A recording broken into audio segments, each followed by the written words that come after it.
Bejo Santoso itu sejak 79, Iya. artinya 44 tahun yang lalu, Iya. itu sudah warga Bogor. Oh, sudah lama. Iya, jadi saya itu kuliah di IPB, S1, S2, S3 itu di IPB. Sampai doktor ya Pak ya? Iya, Iya. nah maka sebenarnya tidak asing bagi saya bahwa Bogor ini adalah kampung saya kedua setelah Sragen. Gitu. Nah, itu kata-kata itu saya dapat dari orang Sunda yang waktu itu saya salah tafsir. Oh, ada ceritanya? Ada ceritanya. Iya. Neng, aku kaget aja saya dipanggil Neng itu kan. Kok Neng sih? Oh, lah ini ya coba ke dermaga kemana? Kalau manggil anak muda yang belum tahu namanya, Neng. Neng.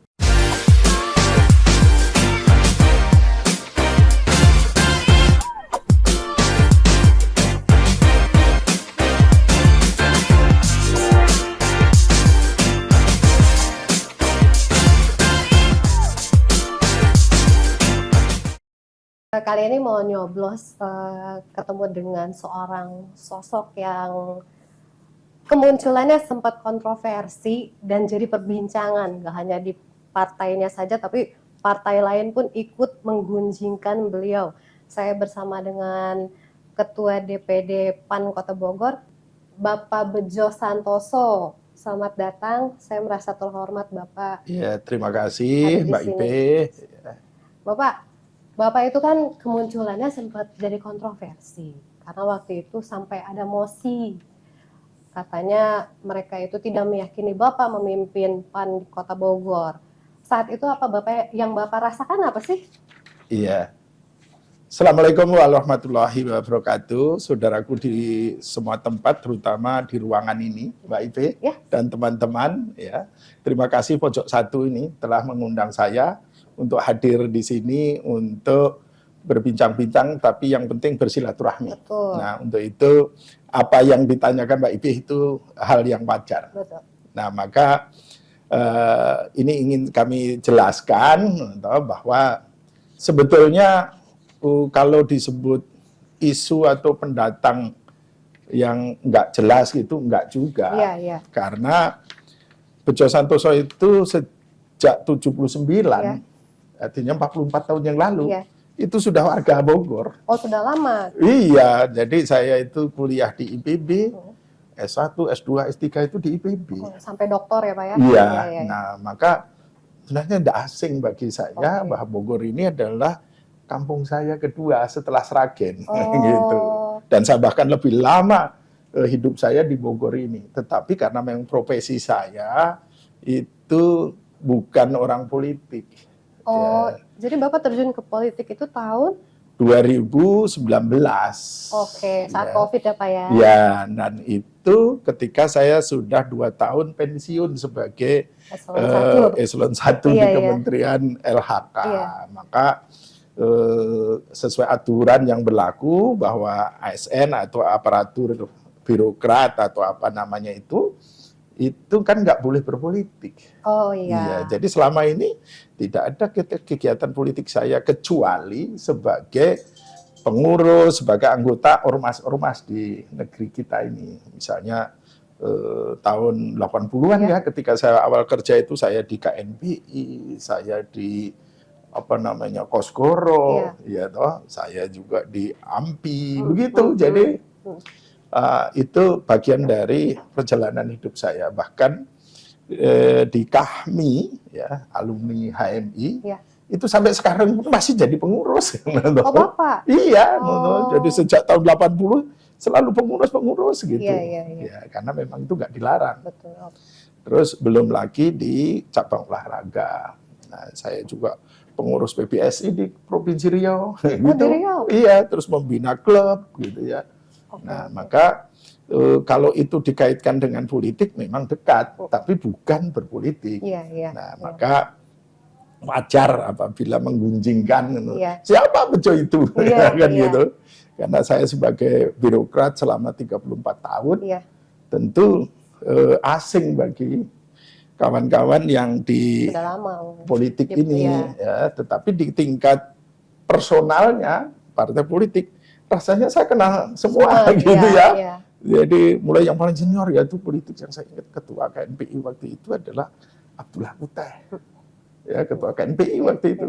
Saya jadi pengurus di daerah, di provinsi, dan kenalan Provinsi Riau. Ya, Riau. Riau. Nah, makanya sampai sekarang pun saya masih berinteraksi dengan beliau, itu yang paling senior. Belum Bang Akbar Tanjung, kemudian yang lebih muda lagi sini itu ya Anas Subangdengrum, Priva Yoga Molati, itu pengurus PBHMI waktu itu. Gitu. Makanya dalam konteks ini sebenarnya politik praktis dalam konteks ormas saya bukan asing. Sudah kenal semuanya. Iya, dan itu sudah itu. Gabungnya 2019. Iya, nah karena memang setelah pensiun. Iya, ya nunggu pensiun dulu baru masuk ke politik. Itu pun karena diminta. Oleh Ketua Umum Pak Zulkifli Hasan. Oh gitu, berarti sudah ada perintah dong dari... Iya, karena memang Pak Zulkifli Hasan itu menteri saya. Selama 5 tahun saya mendampingi beliau itu, Mbak Ipi. Maka beliau percaya dan saya juga merasa terhormat gitu kalau bisa melaksanakan permintaan beliau gitu. Jadi itulah latar belakangnya, sehingga kalau dari sisi tadi bahwa karier di partai politik tentu asing gitu ya. Nah, jadi seperti itu. Tapi Bapak terkejut nggak sih, maksudnya ini ternyata dinamika politik itu tidak, apa Bapak memang sudah membayangkan sebelumnya masuk ke politik memang seperti itu dinamika? Iya, karena kan kita berkawan secara personal di partai politik, misalnya pengurus PAN lah, yang di tingkat atasnya itu, mulai dari ketumnya, para wakil ketua, lah itu kan sama-sama ini, itu ya bergaulnya kita di olahraga, kemudian kita di ormasnya tadi, jadi berinteraksi. Teman ngopi bareng lah ya Pak. Iya begitu. Nah tapi memang kalau di Bogor, ya saya nggak ada apa-apa, nggak ada yang saya kenal. Jadi mainannya di pusat ya Pak ya? Iya, memang ya, mainannya pengurus DPP, Pak itu Golkar maupun PDIP, karena waktu itu birokrat kan harus melayani semuanya. Nah, jadi begitulah. Betul. Bahkan ada pertanyaan dari DPP ini, PKS, ada kawan saya kan. Oh iya, Wong Hidayat Nur Wahid itu kawan badminton. Itu secara personal mainannya? Atau? Iya, personal untuk Mas. Kenapa Mas besok ke PAN? Iya, karena PKS nggak minta. Saya bilang gitu. Jadi bukan hanya kedekatan dengan Pak Zulhas aja, cuman karena Pak Zulhas kebetulan saat itu nawarin Pak Bejo. Iya, meminta saya. Minta langsung. Gitu. Oke. Apa jangan-jangan mungkin ada skenario teman-teman mungkin ya, teman-teman di kader yang ternyata dia oposisi dari Bapak. Mungkin mereka berpikir apa jangan-jangan ini pesanan nih gitu. Enggak. Jadi karena saya merasa berutang budi lah sama Pak Zulkifli Hasan, dan waktu itu saya diminta nyalek dulu. Ya 2019 tuh. Saya pun nolak, nggak bisa juga. Saat itu apa alasannya? Karena terlalu dini. Enggak, saya nggak menyiapkan diri dan nggak siap. Ya toh. Ya, luar dalamnya nggak siap. Nah, tapi beliau nonton, aku yang bantu. Ya udah. Nah, dengan niat bahwa saya dulu Eselon 1 tuh yang ngangkat beliau juga. Pak Zulhas. Dan waktu itu pengangkatan belum model sekarang itu ada bidding lelang. Sekarang kamu sebagai dirjen. Begitu saja. Sekarang kayak lebih simple aja ya. Kalau berarti sebetulnya alasannya simple ya Pak ya? Simple aja. Hanya karena bukan putra daerah menurut? Ya, menurut kawan-kawan di Bogor bukan putra daerah. Tapi saya ketemu, umur Anda berapa? 28 lah. Aku itu 44 tahun di sini. Di sini ya, dari kecil ya. Iya, gitu loh. Jadi. Oke. Nah, yang sempat terpikirkan waktu itu ada muncul nggak Pak perasaan apa saya mundur aja ya gitu? Enggak ada. Karena ada. Enggak perlu, karena saya diperintah kok, diminta kok. Jadi pokoknya tekad saya bulat. Gitu. Ya bulat, 100% bulat, karena diminta oleh Ketua Umum PAN. Dan saya berprinsip bahwa kalau saya diminta semaksimal semampu saya akan jalankan perintah itu. Tetapi di sisi lain juga saya siap kapanpun diganti, saya siap saja. Pokoknya begitu ada perintah asal itu dari ketua umum, iya, Bapak siap. iya. Oke, Jadi latar belakangnya di situlah. Iya, Jadi ini bentuk dari pengabdian saya. Karena saya yakin bahwa dengan politik atau dengan berpolitik, maka kita ikut membangun bangsa dan negara ini. Iya. Jadi itu. Kalau boleh saya tahu, berarti kan dari 2019 itu Bapak sudah terjun ke politik, Ya. sampai saat ini berarti sudah aman tenang, karena kan saat itu beritanya tiba-tiba juga hilang. Dari ramai soal mosi, tiba-tiba nggak ada kelanjutannya gitu. Itu bisa diceritain nggak sih Pak kelanjutannya? Saya nganggap biasa aja, silakan saja. Saya bilang gitu. Dijamin aja gitu saya ya? waktu rapat, silakan saja, bukan diamin. Udah usul saja ke ketum sana, gitu. Gantilah bejo itu. Tetapi selama ini ada salah apa? Tolong saya diberitahu. Iya. Kekurangan saya apa? Kriminal bukan, ya Pak ya? Iya, pernah bikin catatan hitam pun tidak. Dan apa program partai yang nggak saya laksanakan apa? Gitu. Silakan. Dan tanpa alasan pun ketum itu bisa mengganti saya. Kenapa pakai mosi tidak percaya? Langsung aja usul aja. Dan saat itu Pak Julhad tidak ada reaksi. Nggak ada apa-apa. Saya ngadu juga enggak. Gitu, ya. Dan saya yakin bahwa saya orang beragama itu, bahwa kejadian dinamika apapun dengan dasar keikhlasan seperti saya nggak ada beban apa-apa kok. Iya, betul. Dan Allah kalau masih melindungi siapapun, dengan cara apapun nggak bisa ngalahkan Allah. Iya, betul. Kalau sudah berkehendak lain cerita lagi. Iya, betul. Saya sebetulnya, saya juga nggak pernah mimpi kok saya jadi ketua DPD PAN itu. Tapi sejak awal sudah punya obsesi nggak sih Pak? Enggak. Tanahnya karena waktu itu saya sampai birokrat eselon 1. Iya. Gitu. Nah, tetapi bahwa saya kesibukan juga tidak sedikit ya. Karena setelah saya pensiun itu 2017 itu kan diminta oleh teman di UI untuk bergabung sebagai peneliti di UI. Terus saya diminta untuk ngajar di Sekolah Tinggi Perbankan, ada karena rektornya dia. Nah seperti itu, di samping seminggu setelah saya pensiun, dicari orang, diminta bergabung di perusahaan kelapa sawit. Oh itu setelah Bapak pensiun? Iya. Makanya 2019 itu saya sudah jadi corporate director di sebuah grup kelapa sawit. Intinya Bapak terjun di politik bukan untuk mencari uang. Enggak sama sekali. Makanya tadi.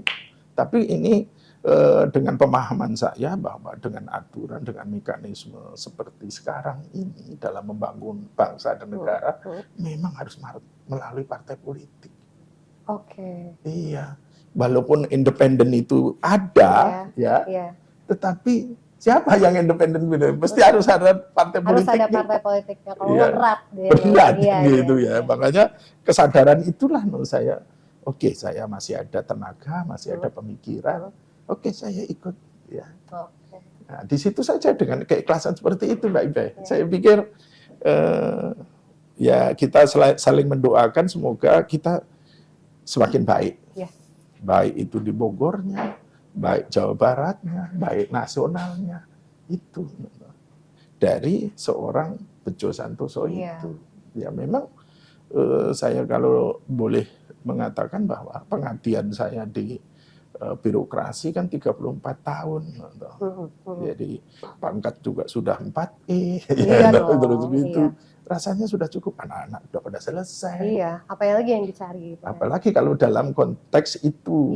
Tapi masih ada keinginan saya pengabdian itu ya sampai saya meninggal. Iya, akhirnya bereksperience di... Iya, karena kebetulan diminta dan itu Allah saya yakin Mbak mengarahkan saya, kamu masuk ke sana.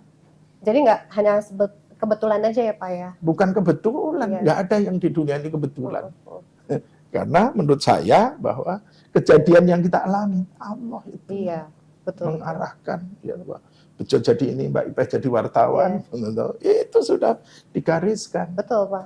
Nah, cuma kita kepekaan kita saja yang sering tertutup atau menutup bahwa kita kurang bersyukur. Betul. Nah, makanya dengan prinsip kita bersyukur, ya apapun kita bersyukur, Allah akan memberi yang terbaik. Itulah. Betul. Jadi bawaannya dijalanin juga nikmat aja ya Pak ya. Aja buat saya. Makanya saya setelah pensiun ya, berat badan saya itu nambah terus. Oh ya, makin bahagia kayaknya ini di politik. Ya, karena saya sudah merasa terbebas dari tekanan yang nanti kesalahan anak buah, gitu deh.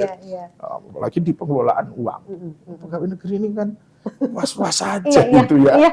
Iya betul. Ya, coba ini yang wali kota, yang gubernur, yang bupati, itu menjelang selesai itu kan was-was. Iya, ketemu anggota dewan deg-degan, gitu, ketemu wartawan deg-degan gitu kan. Ya, makanya saya udah 8 tahun, selesai rasanya udahlah.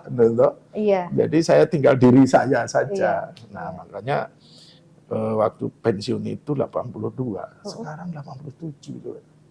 Berat gitu. Nah itu jalan sama istri nonton, lah aku itu kan dikasih minum aja kok tetap gemuk. Nah itu ya sering bercanda begitu. Lebih enak di politik atau di enggak sama pegawai saja. Negeri Pak? Sama saja. Sama aja. Ya ada perbedaannya. Ya kesamaannya itu sama-sama bagaimana membangun bangsa dan negara. Nah kemudian perbedaannya itu kalau partai politik ini tidak ada biaya yang sifatnya bukan tidak ada, biaya itu tidak cukup ya, biaya yang ada ya tidak cukup menggerakkan partai, itu yang menjadi persoalan berat. Oh iya. Siapapun partai lah, apapun partainya, karena namanya Banpol ya itu di Bogor cukup besar, tetapi jauh dari mencukupi. Jadi tahun lalu dan tahun sebelumnya itu Banpol untuk PAN itu kan sekitar 85 juta per tahun. Nah kemudian sekarang udah naik nih tahun ini. Ini perjuangan Pak Wali Kota dengan aparaturnya itu, Banpol itu dinaikkan. Ya, sehingga kita terima sekitar 220-an lebih lah gitu ya, juta per tahun.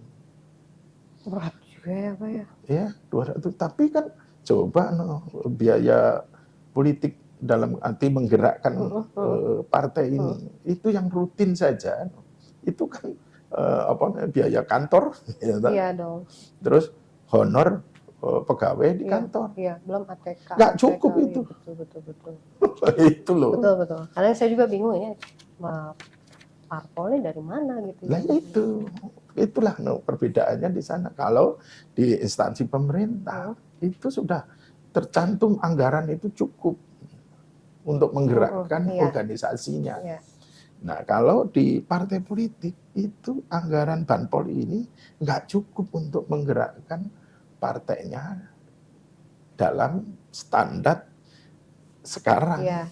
Apalagi itu udah mau mendekati pemilu itu kan namanya bendera aja berapa, terus kemudian ada acara-acara, kan nggak ada acara kita musda atau musyawarah rapat kerja, itu kan nggak cukup karena hotel pun tetap sama dengan yang lain, partai politik juga sama, ya begitu loh. Nah ini saya pikir semua partai akan ngalami seperti sama, betul. Nah, makanya tidak asing bahwa kita mendengar hampir semua partai ada ininya yang terlibat korupsi.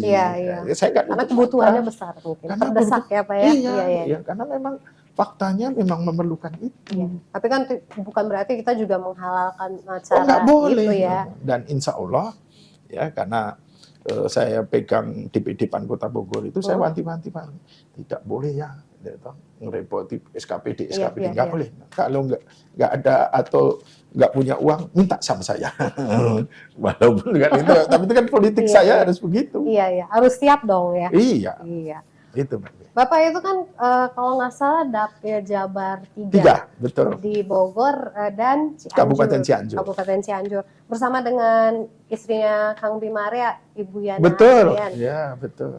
Sempat ada gesekan nggak sih Pak kalau bareng-bareng gitu? Enggak lah. Gesekan suara dari dalam internal juga eksternal gitu Pak? Menurut saya enggak. Ya. Dan menurut saya itu sinergi yang harus terus dibangun. Betul. Karena nanti suara itu yang diperoleh siapapun di dalam satu partai kan terkumpul jadi satu kantong. Iya. Nah, di situ tinggal siapa yang terbanyak, itulah yang jadi. Yang jadi gitu. Oh, gitu aja. Makanya tadi saya sempat ya agak bercanda karena Pak Ketumnya juga bercanda. John, kamu katanya mau ngalahkan ya sekjen. Oh iya Pak. Karena saya bahwa memberi semangat ke tim saya, itu kan kalahkan sekjen. Wah, itu jadi, tapi itulah harus ada sesuatu kepada tim itu, semangat bahwa harus ngalahkan sekjen yang incumbent gitu. Iya. Kalau ingin saya jadi. Iya. Kalau mau ada di posisi itu, kalahkan. Kalahkan suaranya. Iya, suaranya. Ya, nanti hasil akhir walah lah. Tapi sebenarnya bahwa Pak Edi Suparno incumbent, Bu Yana, saya dan semuanya itu kan ngumpulin suara nih. Nah, nanti tergabung jadi satu, nanti apakah dapat 1 kursi, apakah 2 kursi dan sebagainya. Begitu. Kita lihat nanti 2004 ya Pak. Artinya semua itu punya peran. Peran, ya. Iya. Semuanya juga ikut bergerak ya. Ikut bergerak, begitu. Oke. Jadi gesekan nggak ada itu. Justru di tingkat bawah, di tingkat tim memang ada, pastilah. Namanya juga politik. Iya, bukan di ini loh, tim itu loh, tim bawah saya tim itu. bawah. Kan yang langsung ke lapangan. Ke calon-calon pemilih, pasti itu.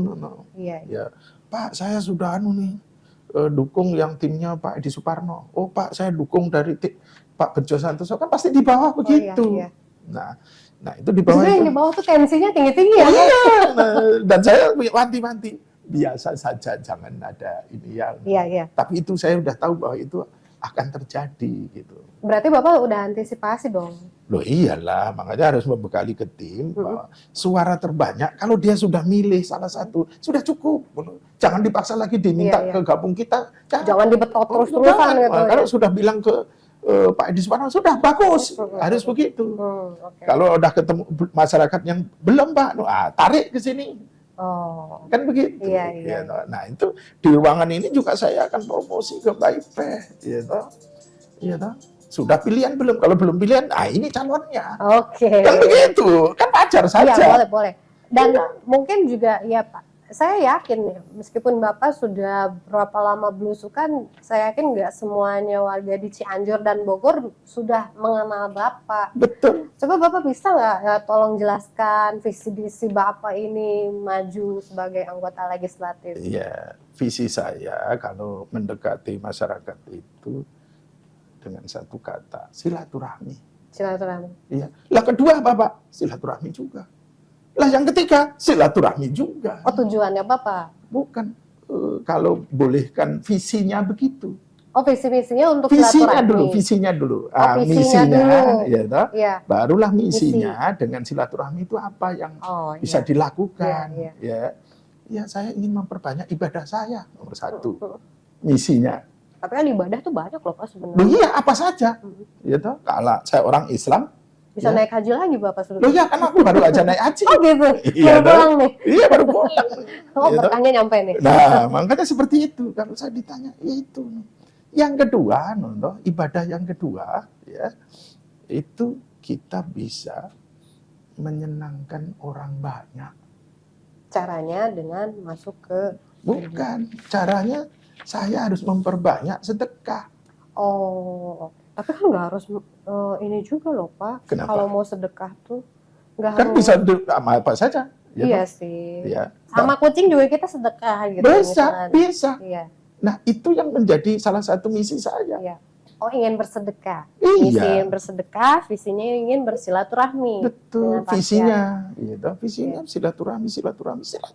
Iya. Ya, karena seumur saya mau apa lagi? Iya betul. Gitu. Tapi terus kondisi fit dong. Karena sebenarnya menurut saya pemimpin itu harus dasarnya silaturahmi dulu. Ya harus tahu juga sih. Iya. Nah, saya pun sadar bahwa seluruh orang Bogor, Cianjur, tentu kan belum mengenal saya. Iya. Tapi saya ingin silaturahmi. Ya sudah, itu aja. Iya. Jangan terlalu ribet atau mendefinisikan silaturahmi. Hatinya lah masing-masing. Silaturahmi itu menurut pemahaman saya seperti ukhuwah. Jadi pertama saling mengenal. Oke. Saling loh itu Mbak Ipes juga harus mengenal saya ingin makanya saya tadi riset dulu nih. Oh, kan nih apa aja sih gitu ya. Dan kedua saling mengingat. Jadi ketika kita ketemu itu saling diingatkan. Iya. Nah, ketiga saling memberi. Yang keempat saling membantu. Oke. Nah, seorang pemimpin ya, kalau bisa 4 ini bisa dipenuhi, saya pikir sempurna itu. Iya, oh iya dong. Tapi jalan untuk menuju itu pasti banyak banget. Loh iya, gimana bersilaturahmi dilakukan? Gitu. Nah, dengan cara saya memperbanyak sedekah. Iya. Untuk apa? Untuk memperbanyak ibadah saya. Betul. Yang kedua, menyenangkan orang banyak. Oke. Iya, itu. Kalau tanya misi saya, menyenangkan orang banyak. Nah, kemudian yang ketiga, itu barulah ya menjadi pemimpin yang adil. Oke. Iya. Jadi saya ingin punya misi, melaksanakan aktivitas, melaksanakan apapun sebagai pemimpin yang adil. Pemimpin yang adil di keluarga dan partai mungkin. Ya di partai, di masyarakat. Kalau di masyarakat agak bingung juga kalau calon legislatif ya Pak ya. Iya, harus pemimpin yang adil. Oke. Iya toh. Ya maksudnya mungkin menyalurkan jiwa leadership juga penting ya Pak ya. Iya. Ke masyarakat. Kita pemahaman saya, laki-laki itu diciptakan sebagai pemimpin. Iya. Minimal pemimpin di rumah tangganya. Harus jadi pemimpin yang adil. Iya. Nah, kalau nanti pemimpin yang adil bagaimana? Nanti itu masing-masing nanti. Ya, Pak bahwa pemimpin yang adil itu, itulah tujuan kita. Kalau semua pemimpin itu punya prinsip, punya misi seperti itu, nggak ada itu demo-demo dalam hatinya. Coba, iya. Ya, semuanya merasa sejahtera, sudah merasa sejahtera ya. Iya, kalau kita punya pemimpin yang adil, ya itu pasti disenangi oleh masyarakat. Iya dong. Ya. Nah, yang terakhir dari 1, 2, 3, 4 misi tadi pemimpin yang adil itu adalah selalu berbuat amar ma'ruf nahi mungkar. Itu saya nggak terlalu lah kok beda dengan yang lain Pak. Ada yang komentar saya, ya itulah cirinya becon. Itu aja. Karena saya nggak akan wah nih saya bangun itu, saya itu enggak, itu didasari dari ini dulu. Ya Pak. Kalau itu nanti kalau sudah jadi gampang merintahkan itu. Iya. Dengan prinsip yang tadi, punya misi, paling tidak 4 itu. Ya, oke. 4 itu yang jadi dasar Bapak lah. Ya, sebagai misinya. Ya, visinya apa? Bersilaturahmi saja. Silaturahmi aja dulu. Gitu. Iya. Nah, Bapak ini sudah ada 1 tahun berarti. Udah berapa lama Pak ini belusukan bolak-balik Bogor, Cianjur? Enggak, saya sebagai pemimpin PAN kan sudah efektif hampir 4 tahun Pak ini. Ya selalu kita pertama konsolidasi ya ke daerah-daerah, ke cabang, ke ranting. Itu kan bentuk silaturahmi. Iya. Tapi kalau ke warga sendiri maksudnya, apalagi kan belum lama ini juga kan Cianjur kena musibah ya waktu itu. Iya. Berarti Bapak sedikit banyak juga sudah memahami apa yang jadi kebutuhan dari Bogor juga Cianjur gitu. Iya. Pendekatan tadi di awal obrolan kita, kita tahu masalahnya dulu. Iya. Masalah masyarakat Bogor itu apa?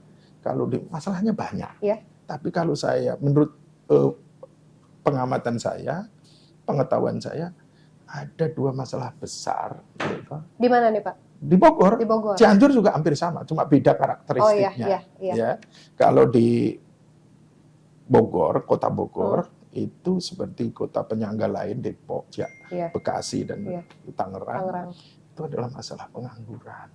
Oh, yang tadi Bapak sempat sebutkan sebelum kita mulai ya. Masalah pengangguran. Iya. Yang kedua masalah ketimpangan ekonomi. Nah, itu. Makanya Bapak bikin pelatihan barista. Iya, untuk besok Sabtu untuk aku minta tolong nanti datang ke sana. Itu.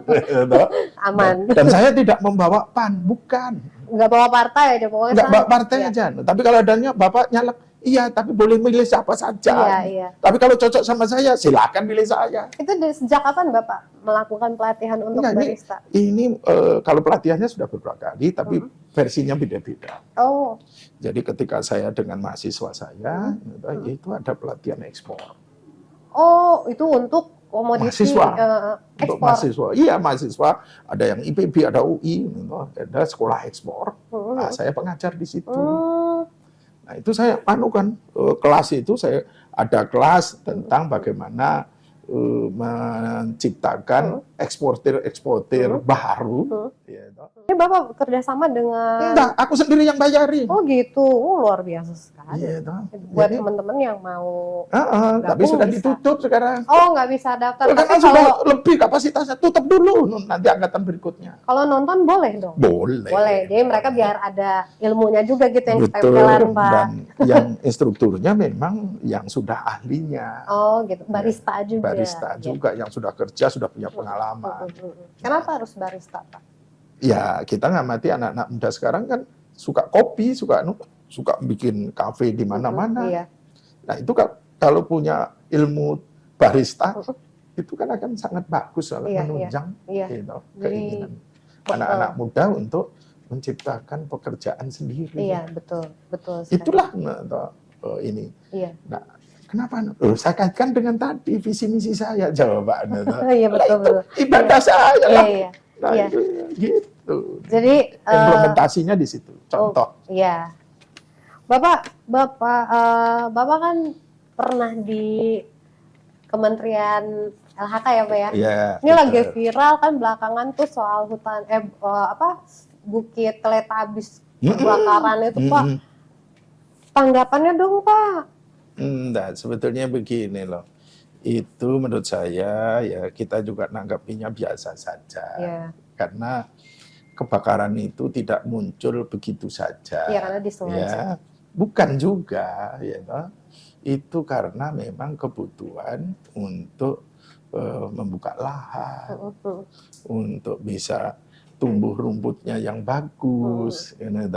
Jadi saya tidak terlalu menyalahkan masyarakat, tidak. Yang pelakunya ini. Ya, tapi adalah kelalaian biasanya. Ya, coba pinggir jalan tol itu kalau kemarau kan banyak yang terbakar juga. Apakah sengaja bakar pinggir jalan tol? Enggak. Memang lagi dia bakar sampah di pekarangannya, tapi dia lalai. Bahwa ini musim kemarau, gampang. Bakar siang-siang. Ya, bakar siang-siang, merembet kemana-mana. Apalagi setelah bakar, tinggallah ke pasar. Tapi kan begitu. Posisi rumputnya kering gitu, terus ada istilahnya dipicu dengan ada percikan api, ya udah pasti akan terbakar. Harusnya kan sudah diantisipasi. Makanya inilah yang kita tuntut sebenarnya, kesadaran masing-masing kita ini, bahwa kalau musim kemarau jangan sembarangan lah bakar-bakar. Jangan main api lah ya, Pak. Iya, gitu. Nah, yang kedua, ketika ada api, ya harus sama-sama segera dipadamkan.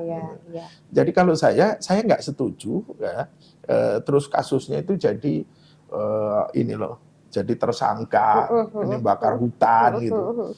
Menurut saya nggak ada kok yang ingin bakar hutan, tapi lalai. Tapi kalau dilihat dari videonya kan seharusnya mereka langsung bertindak saat itu ketika ada api keluar. Itu kan gini, dia bakar sampah gitu. Dia nggak sadar sampah itu kering, itu kadang-kadang mati, masih ada asapnya. Nanti setelah besar sendiri, kan begitu, Pak. Iya. Kalau yang di Bromo itu kan kasusnya karena dia pre-wedding, dia pakai apa sih? Flare. Dan flare itu. Iya, jadi itu kan sudah pasti memercikan api kemana-mana. Mungkin dia nggak sadar bahwa itu menimbulkan, dia kan nggak sadar juga. Iya. Nggak sadarnya apa? Lalai. Intinya, ya lalai juga kan sebuah kesalahan sih sebetulnya. Betul. Nah, kesalahan itulah yang harus mendapatkan hukuman gitu ya. Iya. Tapi menurut saya janganlah dianggap sebagai suatu kejahatan. Tapi kerugiannya besar itu. Kalau ruginya betul, iya. coba kalau rumah kita terbakar, memangnya kita sengaja bakar rumah? Ya, tapi kan saya juga nggak mungkin minta ganti rugi ke orang lain lah. Lah makanya inilah kesadaran ini yang harus kita bangun nomor satu. Ya, kesadaran jaga lingkungan, jaga bahaya api. Ya toh, apalagi musim kemarau. Panas gini ya. Makanya saya sering di rumah itu marah kalau misalnya ada anak, ada ponakan atau siapapun di rumah itu mau pergi nggak matiin listriknya. Iya. Kita contoh konkret dan sekarang kan banyak kejadian itu. Karena dia lupa nyambut itu. Tiba-tiba pulang udah kebakar aja. Kan itu nggak sengaja dia, tapi lalai. Nah makanya, itulah kok bisa lalai. Kesadarannya yang kurang. Akan bahaya itu gitu loh. Nah itu untuk sadarin inilah yang harus kita bangun nih. Jadi semua masyarakat dibangun kesadaran itu.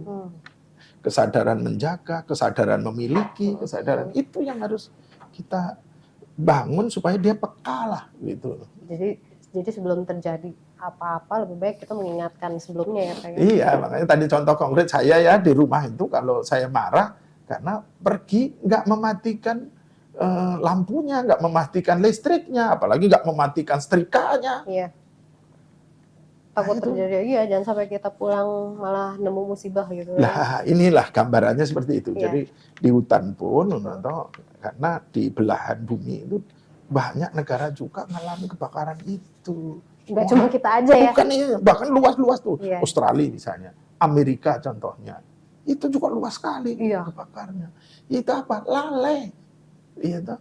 Bisa lalai tapi juga bisa karena terlalu panas bisa. Loh iya itu jelas kalau kemarau kan itu jelas itu situasi yang membuat kelalaian yang kecil saja itu fatal. Iya betul.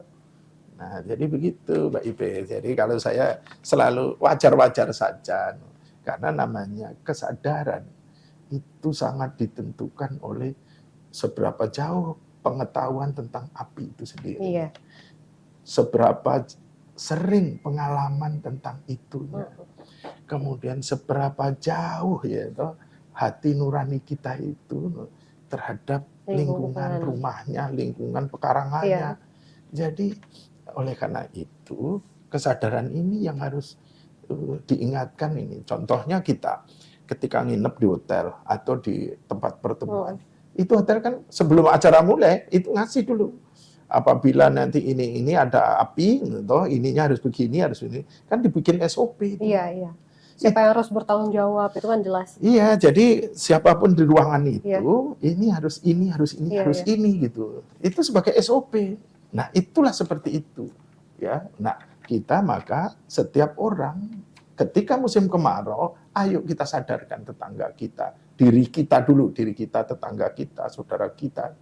Saling mengingatkan. Saling mengingatkan, karena manusiawi itu, kalau lupa itu. Betul. Nah, saya juga biar Bapak mau ngetes, Bapak masih lupa atau ingat, saya pengen banget kuis seberapa Bogor dan Cianjurnya Bapak sih. Ya, gitu ya. Oke. Ya. Kalau jumlah penduduk di Kota Bogor berapa Pak? Jumlah kaninya sekitar 1,3 juta orang. Oke. Pemilihnya 801. Wah, udah survei nih kayaknya. Kalau Cianjur Pak? Cianjur pemilihnya 2,68 sekian. Ini kan udah diakalin deh. Terus kemudian enggak hafal itu. Kemudian jumlah penduduknya itu hampir 4 juta. 4 juta di Cianjur. Iya itu. Benar nggak? Enggak, kurang. Cek dulu. Enggak nyampe 4 juta saya ininya. Ya. Kalau di catatan saya ini dari BPS sekitar 1.691.240 Pak. Pemilihnya. Bukan sejumlah penduduknya.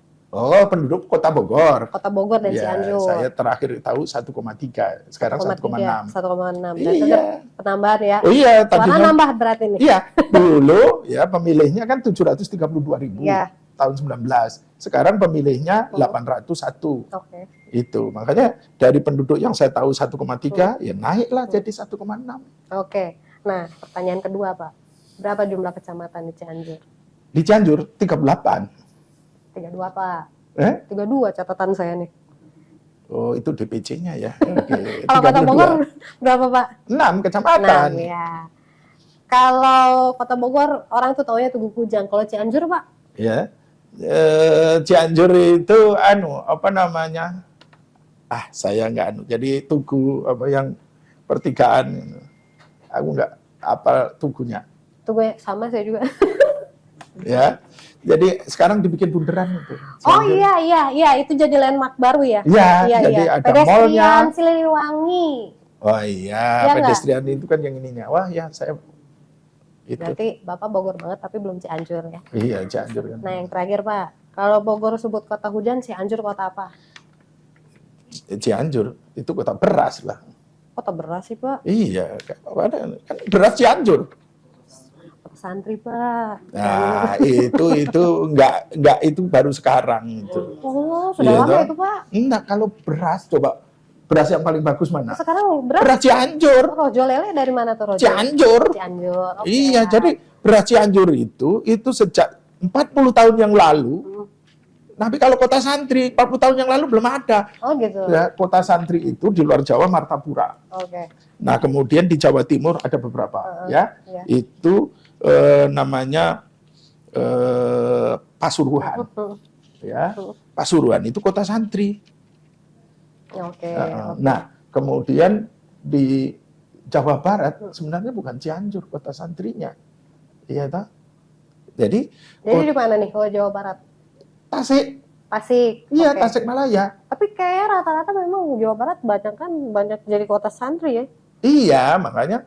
Tapi kenapa? Karena sejak tahun 90-an itu Cianjur Selatan itu banyak pesantren. Oh. Makanya dia memproklamasikan kota santri.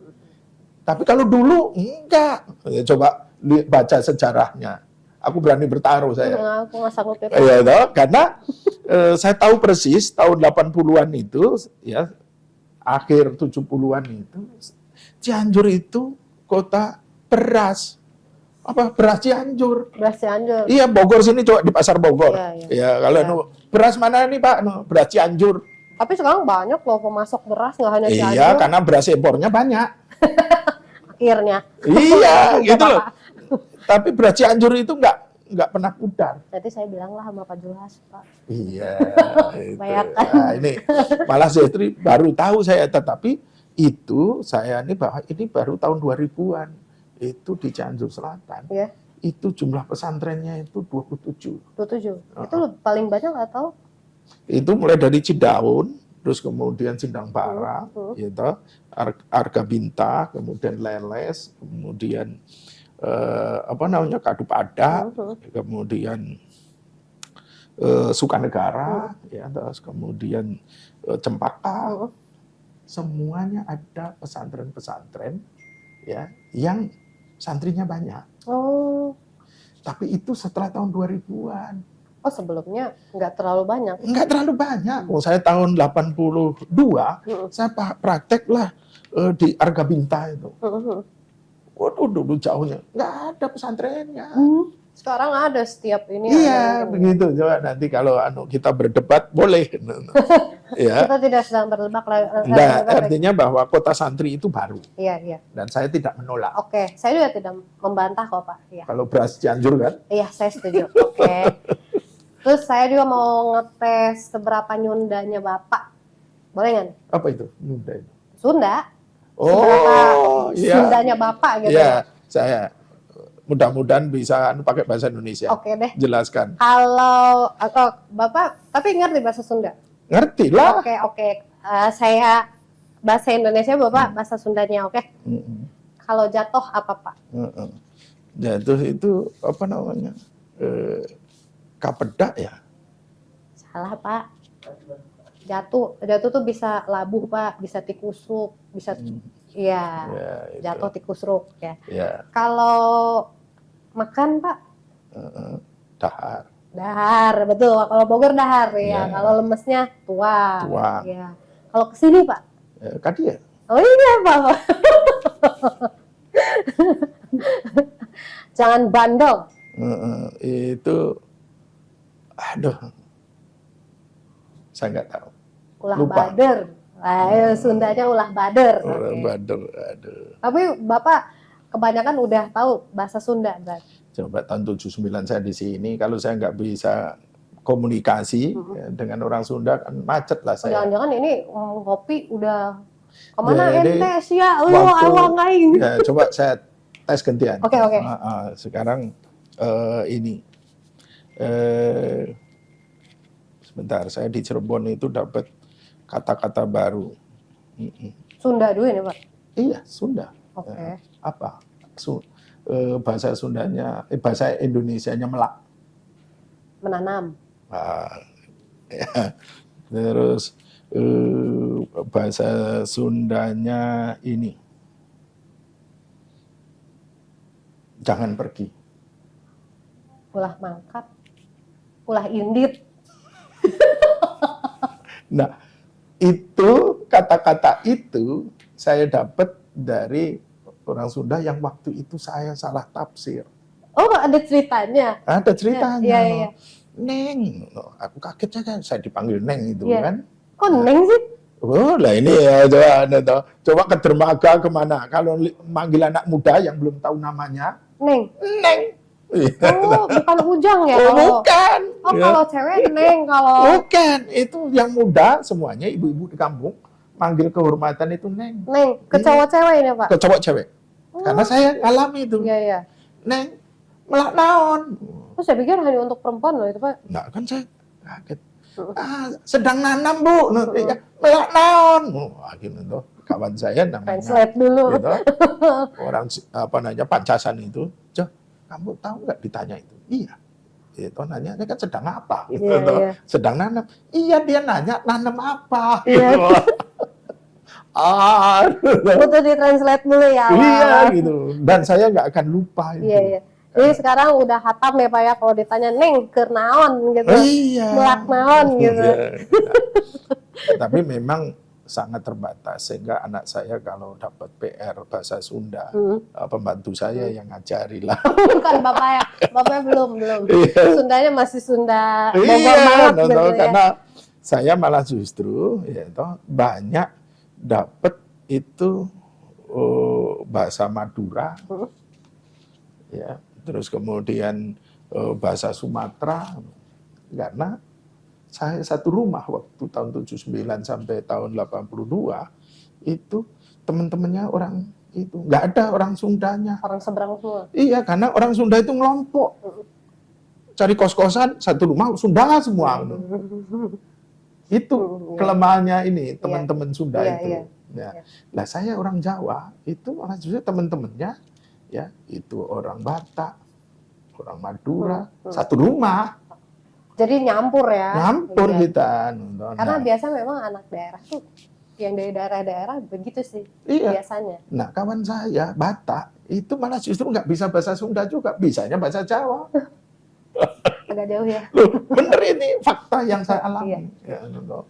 Nah, jadi inilah ininya. Jadi Sunda ini terlalu eksklusif. Ya. Saya warga orang Sunda.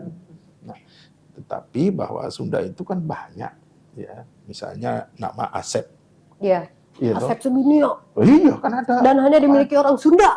organisasi loh itu. Iya. malahan. Iya, dibikin Iya. organ. Sama aja Pak kayak Agus juga Pak. Iya, tapi Agus kan coba orang Sunda juga Agus, Iya orang sih. Sumatera juga Oh Agus. iya, kalau iya, Asep toh? kan Iya, khusus no. ya. Nah, Sunda. tapi Bejo saya nggak bikin persatuan Bejo. Oh iyalah. Enggak banget. Iya, enggak ini anu aja interaktif. Tapi ada loh iklan dinamika ya. namanya mirip kayak Oh iya, Bapak gitu. saya pakai itu sekarang. Ya, Apanya tuh? untuk ke masyarakat dan Oh, itu gitu. gampang. Oh iya, gampang diingat ya, Iya, Pak ya. nah, dari orang Cianjur ingat Bejo. Nah, jadi Masuk nanti- angin inget betul. Iya, itu kan begitu. Nah, orang Bogor Iya. ingat Bejo. Iya. Jadi saya selalu begitu saja. Jadi brandingnya enak gitu. Iya. Nah, makanya nanti ya. Siap. Jadi pan juga ya, ini lagunya juga sederhana saja. Oh iya, itu sempat rame loh. Iya, dan itu ibu-ibu sekarang, Iya, anak-anak iya. juga sampai di Cianjur Selatan Jadi pun ikut-ikutan. itu sudah bisa nyanyi Iya, anak-anak itu. ikutan ya. nyanyi. Pan-pan selalu terdepan, pan pasti ada harapan. Terus setiap di gang itu, anak-anak yang lewat pasti nyanyi hidup itu. lebih mapan, pan bersama Zulkifli Hasan. Iya. Itu 4 kalimat itu sudah membranding ya di mana-mana. Mudah dipahami sih. Sehingga saya bangga sekarang itu PAN dari elektabilitasnya PAN itu naik terus. Ya, dan PAN tidak pakai mana-mana ya, karena semua survei dan sekarang bulan lalu PAN itu sudah 4,5. Yaitu party ID, bukan dari caleg loh. Iya. Nah, itu menggambarkan bahwa tadinya 1,2 gitu ya, awal-awal tahun terus naik. Nah, itu menandakan bahwa PAN itu bisa diterima oleh masyarakat. Oke, berarti PAN tuh makin kesini udah makin orang tuh udah. Iya, lagunya saja kan gampang saja. Serem nih orang PAN lewat. Ya, Oke deh. dan itu branding saya di Bogor juga begitu. Iya. Ya. Apalagi Bogor kan, 2 periode loh Pak. Ya, saya yakin bahwa nanti akan meningkat kursi DPRD-nya. DPRD. Ya, ini obsesi saya nih sebagai ketua di PAN Kota Bogor itu. Ya, jadi. Amin.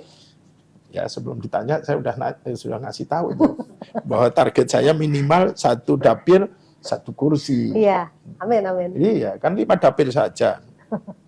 Dan tidak akan muluk-muluk juga. Iya. Ya, toh, misalnya melampaui nomor 1 gitu atau nomor 2 ya, toh. Nomor 1 kan PKS, nomor 2 itu Gerindra gitu. Saya nggak kesana dulu lah. Tapi 1 dapil 1 kursi. Gitu. Iya, yang penting ada. Tapi masyarakat nanti kalau senang dengan lagu PAN tadi selalu terdepan, kita insya Allah bisa 3 besar. Insya Allah. Nah, itu ininya. Tapi saya santai saja. Karena yang menentukan masyarakat, lihat PAN, kalau baik, ya pilihlah yang baik. Kalau menurutnya kurang baik, ya, kalau menurut baik, jangan dipilih. Itu. Jangan memilih PAN kalau PAN tidak baik. Simple ya Pak ya? Simple aja. Oke, siap. Bapak, saya pengen ngobrol lebih lama, tapi bagaimana waktu pasti Bapak udah mau pergi lagi nih. Tadi ngomongnya mau buru-buru katanya. Saya nggak mau menahan Bapak lebih lama, tapi terima kasih banyak. Saya merasa terhormat Bapak datang ke sini. Terima kasih Mbak Ibe, dan saya ucapkan terima kasih kepada teman-teman Pojok 1 ini luar biasa menurut saya, anak-anak muda semuanya. Ini perlu saya nggak muda Pak. Ya. Saya bentar lagi setengah baya Pak. Enggak, jadi gini. Saya pun nganggap muda karena sekarang menurut ILO gitu, International Labour, dan kemudian menurut